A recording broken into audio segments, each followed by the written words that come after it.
This morning, IDF tanks and jets pounding Gaza in what the IDF is calling one of the most expansive assaults in Gaza yet. At least 160 Palestinians killed and hundreds wounded in those strikes in Gaza over the weekend. But now the Israeli government says it's working on another ceasefire and hostage deal. The most recent hostage released, Edan Alexander, the last living American held by Hamas, freed last week in a deal brokered by the U.S. And in her first interview since the release, the 21-year-old's mother describing the hug she dreamt about for nearly 600 nights. I was screaming and running till I bumped into him. A hug heard round the world, that laughter turning to tears. He was so weak that he almost fell because he was also so excited, but he was so exhausted. I started crying like crazy because that was the moment, you know.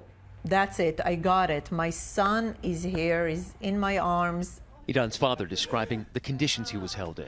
Edan was kept in a cage and he was beaten. I guess that was in the beginning. Can you tell me what that was about? Yeah, at the beginning, it was they were held in a facility. I wouldn't call it a cage. It's a very dark and narrow room with the rebars.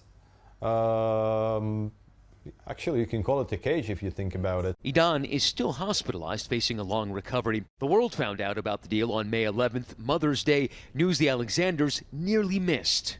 So out of the blue, Steve Witkoff rings you on the phone and says you better turn on the TV because your son's about to be released and they're going to announce this thing. Actually, it was not out of the blue. I had 8 missed calls from Steve Witkoff.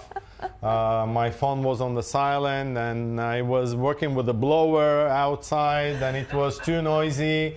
And I saw those 8 missed calls and called them back immediately. And then he told me, Adi, listen to me. Put your wife on the phone now. Yes. Okay, I brought Yael on the phone and he told us in 10 minutes he will be hearing the good news. There are 58 hostages being held in Gaza right now, but it's believed that only 20 of them or so are still alive. We understand that the Israeli government is now under increasing pressure to ease that horrific hunger in Gaza, and as President Trump has openly said, people are starving. Guys. Yeah, something has to be done. No doubt about that, Matt.